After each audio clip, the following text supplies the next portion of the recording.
Hello friends, welcome to crazy G K के ट्रिक। मैं राजा आप सभी का डेली करंट अफेयर्स सेशन में बहुत बहुत स्वागत करता हूं। दोस्तों, आज हम 9 अप्रैल 2022 के इंपॉर्टेंट करंट अफेयर्स को आपके लिए डिस्कस करेंगे। ये करंट अफेयर भारत के सभी प्रतियोगी परीक्षाओं के लिए इंपॉर्टेंट है, तो पूरे सेशन को बहुत ध्यान से सुनिए।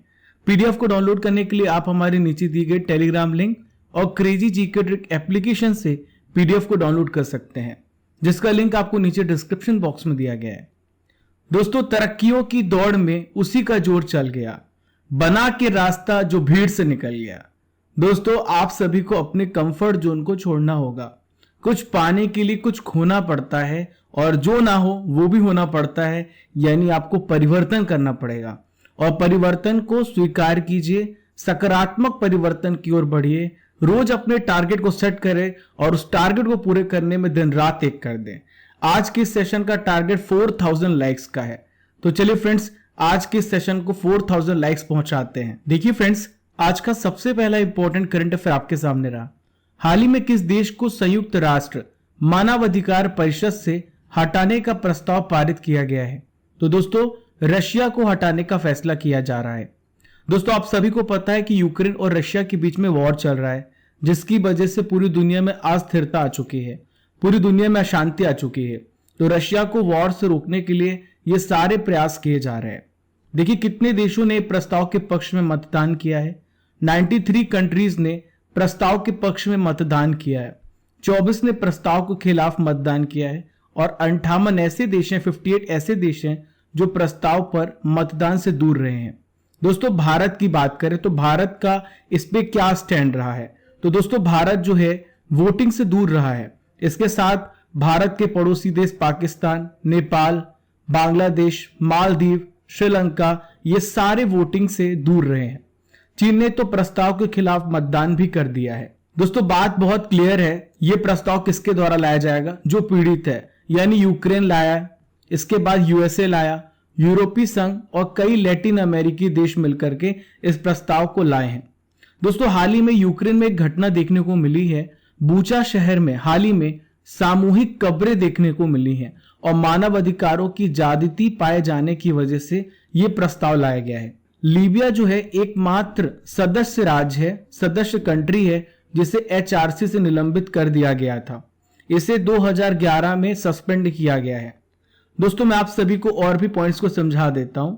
यूक्रेन में जो मानवाधिकार का हनन हो रहा है, उसकी निगरानी के लिए 4 मार्च 2022 को एक स्पेशलिस्ट की विशेषज्ञों का 3 सदस्यीय पैनल बनाया गया है। दोस्तों, किस देशों ने मिलकर के जांच आयोग के गठन का विरोध किया है?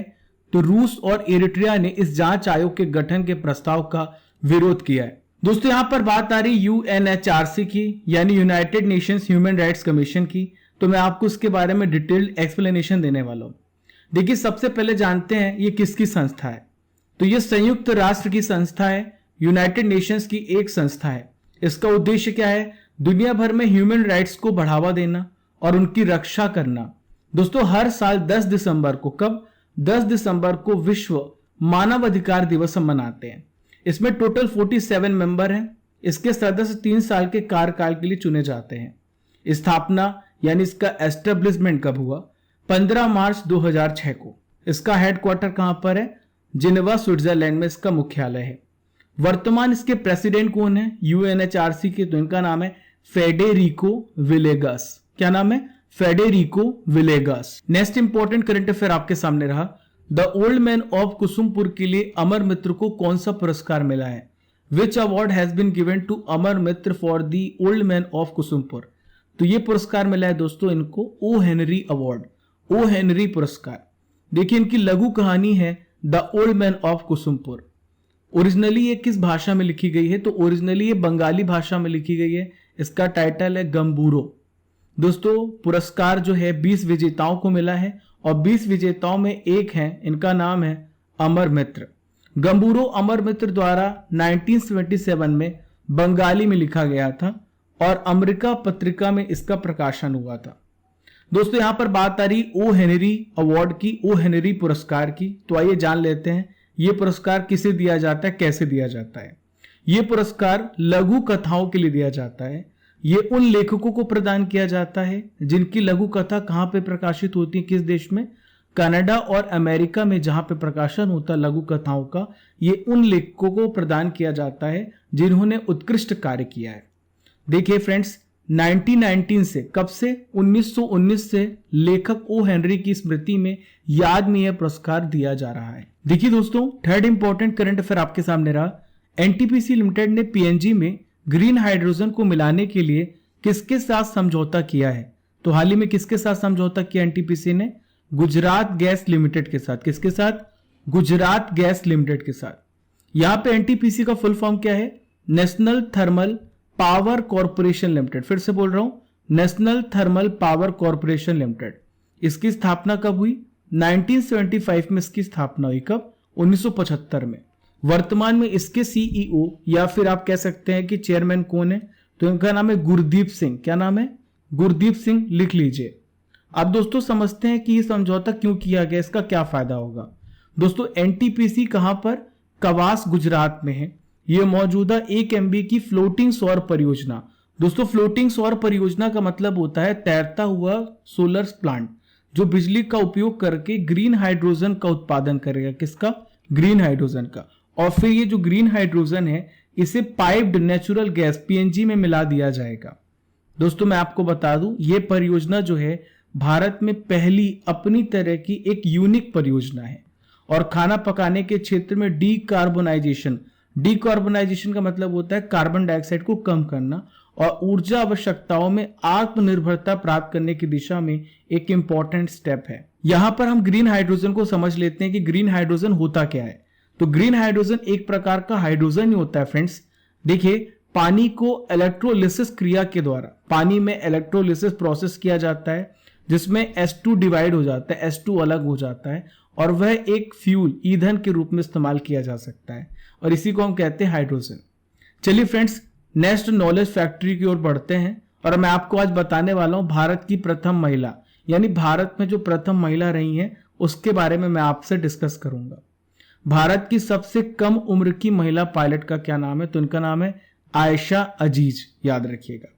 एशियाई खेलों में गोल्ड मेडल जीतने वाली पहली भारतीय पहलवान विनेश फोगाट है। ओलंपिक के लिए क्वालिफाई करने वाली पहली भारतीय तलवारबाज, इनका नाम है भवानी देवी।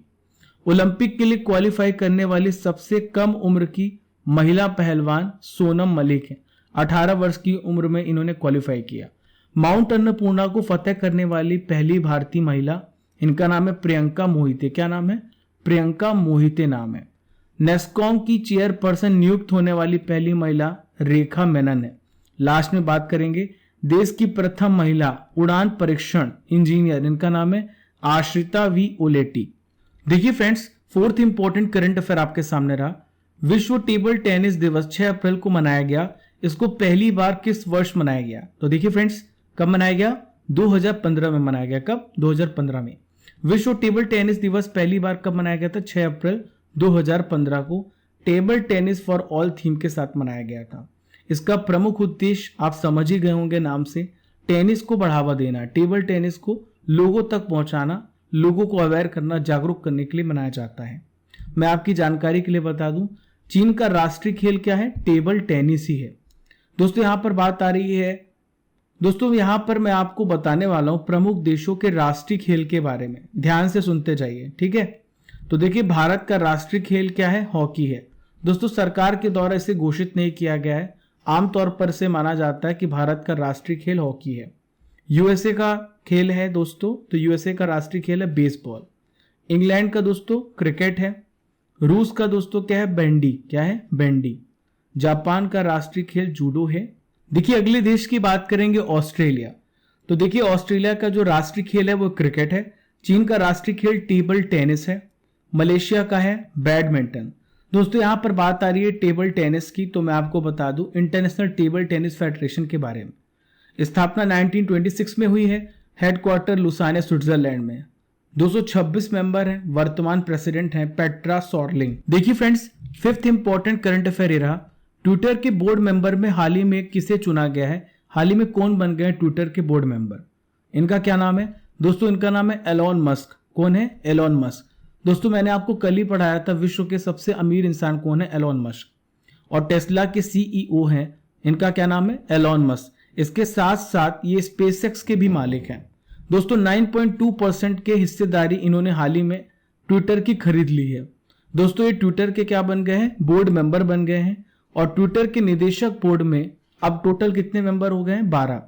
दोस्तों वर्तमान में ट्विटर के सीईओ कौन है, भारतीय मूल के सीईओ, इनका नाम है पराग अग्रवाल। ये पराग अग्रवाल के साथ मिलकर के कार्य करेंगे। दोस्तों बोर्ड मेंबर के सदस्य होने के बावजूद भी ट्विटर के रोजमर्रा के कार्य और छोटे फैसलों पर एलोन मस्क का नियंत्रण नहीं होगा। इसके अलावा किसी भी बड़े फैसले को पूरे बोर्ड की तरफ से जब मंजूरी मिलेगी तभी इसे लागू किया जा सकेगा। यहाँ पे बात आ रही है ट्विटर की, तो मैं आपको ट्विटर से रिलेटेड सारी इंपॉर्टेंट जानकारी बताने वाला हूँ, क्योंकि एग्जाम में कई क्वेश्चन पूछे जाते हैं। ट्विटर की स्थापना 21 मार्च 2006 को हुई है। इसका हेडक्वार्टर कहाँ पर है, सैन फ्रांसिस्को कैलिफोर्निया अमेरिका में है। देखिए संस्थापक का नाम कई बार एग्जाम में पूछा जाता है, तो पहले हैं जैक डॉर्सी, न्यू ग्लास, बिज स्टोन और इवान विलियम्स। इन सब ने मिलकर के इसकी स्थापना की है। वर्तमान सीईओ वेरी वेरी इंपॉर्टेंट हाल ही में नियुक्त किए गए हैं, इनका नाम है पराग अग्रवाल। ये भारतीय मूल के हैं सीईओ। दोस्तों एक इंपॉर्टेंट इंफॉर्मेशन मैं आपको देना चाहता हूं, यदि हर महीने की आप मंथली करंट अफेयर्स की ई बुक डाउनलोड करना चाहते हैं तो आप हमारी क्रेजी जीके ट्रिक एप्लीकेशन से इन सभी ई बुक्स को डाउनलोड कर सकते हैं। हर महीने की आप ई बुक प्राप्त कर सकते हैं। इसके अलावा फ्रेंड्स हमारे एप्लीकेशन पर आपको एडवांस मैथ्स का कोर्स मिल जाएगा, एमपीजी के कोर्स मिलेगा, कंप्यूटर कोर्स मिलेगा, इंग्लिश कोर्स मिलेगा, रीजनिंग मिलेगा और साथ ही साथ आपको हिंदी का कोर्स भी अवेलेबल करा दिया गया है।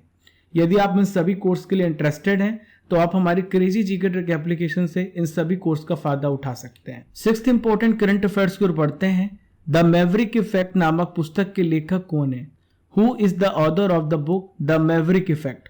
तो इस बुक के ऑथर हैं, इनका नाम है हरीश मेहता। क्या नाम है, हरीश मेहता। दोस्तों हरीश मेहता कौन है, तो हरीश मेहता जो है नासकॉम के सह संस्थापक हैं और सबसे फर्स्ट इलेक्टेड प्रेसिडेंट है हरीश मेहता, किसके, नासकॉम के। दोस्तों इस पुस्तक में किसके बारे में बताया गया है, तो इस पुस्तक में बताया गया है नैसकॉम के गठन के बारे में।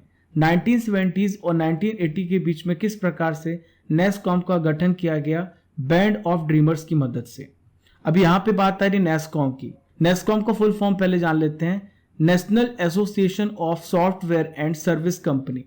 इसकी स्थापना 1988 में हुई है। दोस्तों ये किस प्रकार की कंपनी है, तो भारतीय सॉफ्टवेयर उद्योग की एक गैर सरकारी व्यापारिक संघ है और यह गैर लाभकारी उद्योग संघ भी है। वर्तमान में इसके चेयरमैन है रेखा एम मेनन। इसका मुख्यालय कहां पर है, नोएडा उत्तर प्रदेश में। दोस्तों नेस्ट नॉलेज फैक्ट्री में मैं आपको बताने वाला हूं आरबीआई के सभी गवर्नर्स के बारे में। दोस्तों आज हम लिस्ट 1 के बारे में डिस्कस करेंगे और बची हुई लिस्ट कल हम डिस्कस करेंगे, क्योंकि एक लेक्चर में इतनी सारी चीजें बता पाना थोड़ा मुश्किल हो जाता है। फिर भी मैं आप सभी के लिए इतना कुछ मैनेज करता हूं ताकि आपको बहुत ही नॉलेज मिले और आप एग्जाम में सफल हो। सबसे पहले आरबीआई के गवर्नर 1935 में जब आरबीआई की स्थापना हुई तो ये थे सर ओसबॉर्न स्मिथ। कार्यकाल 1935 से 1937 चला। दूसरे हैं जेम्स ब्रैड टेलर। थर्ड है फ्रेंड्स सीडी देशमुख। तो दोस्तों सीडी देशमुख के बारे में आप याद रखिएगा, भारत के सबसे पहले भारतीय गवर्नर सीडी देशमुख थे। नेक्स्ट है वेनेगल रामा राव। 5th प्लेस पर है friends K G Ambegaokar. 6th place पर है HBR आयंगर। 7th प्लेस पर है PC भट्टाचार्य और 8th प्लेस पर है लक्ष्मीकांत झा। इन सभी के टर्म और टेन्योर को आप याद रखिएगा, क्योंकि एग्जाम में ऐसे भी क्वेश्चन पूछ लिए जाते हैं। मैंने आपको केवल नाम बताया है, आप पूरे नोट्स को बना लीजिएगा। दोस्तों अब हम 7th इंपॉर्टेंट करंट अफेयर्स की ओर बढ़ेंगे। ध्यान से सुनिए। हिंदुस्तान एरोनॉटिक्स लिमिटेड ने किस देश की एरोस्पेस इंडस्ट्री के साथ समझौते पर हाल ही में हस्ताक्षर किए।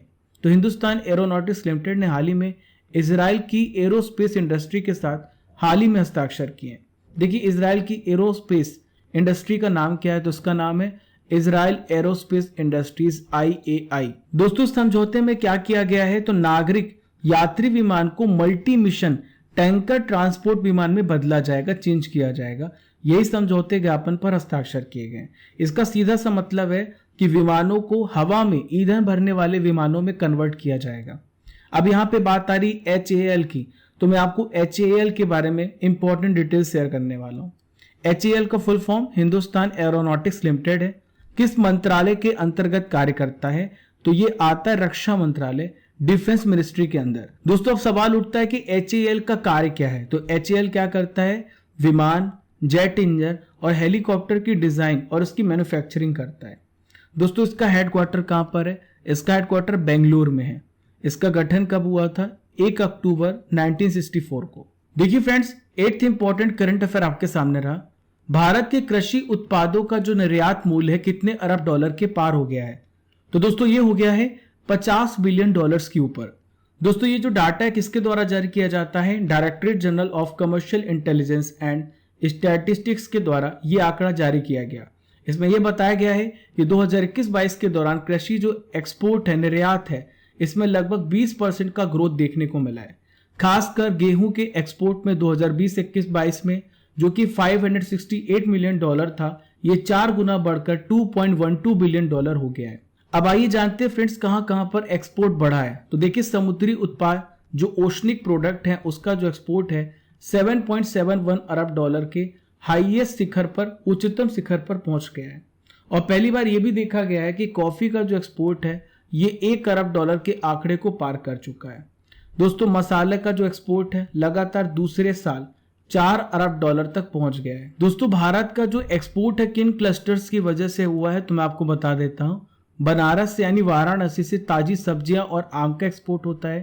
केले का एक्सपोर्ट अनंतपुर से, नारंगी का नागपुर से, आम का लखनऊ जैसे क्लस्टर की वजह से एक्सपोर्ट बढ़ा है। देखिए फ्रेंड्स, हमारी अगली नॉलेज फैक्ट्री आपके सामने है और आज मैं आपको बताने वाला हूं बैंकों के MD और CEO के बारे में। सबसे पहले हम डिस्कस करेंगे RBI के गवर्नर। तो RBI के गवर्नर हैं शक्तिकांत दास जी। शक्तिकांत दास RBI के 25 नंबर के गवर्नर हैं। SBI के वर्तमान अध्यक्ष दिनेश कुमार खारा जी हैं। PNB के MD और CEO हैं, इनका नाम है अतुल कुमार गोयल। सोमाशंकर प्रसाद यूको बैंक के हैं। बैंक ऑफ बड़ौदा के हैं संजीव चड्ढा जी। अतनु Kumar Das bank of India के हैं। कहां के? बैंक ऑफ इंडिया के MD हैं।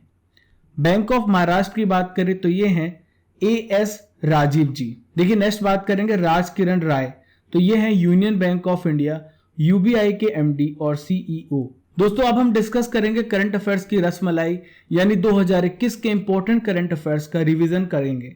तो देखिए सबसे पहला क्वेश्चन है, हाल ही में भारत ने किस मिसाइल का सफल परीक्षण किया है? तो अग्नि-P का। वर्ल्ड बैडमिंटन चैंपियनशिप के फाइनल में पहुंचने वाली पहली भारतीय पुरुष खिलाड़ी कौन बन गए हैं? तो इनका नाम है Kidambi Srikanth. Raj Kapoor the master at work, इस पुस्तक के लेखक कौन है? तो इनका नाम है राहुल रवेल।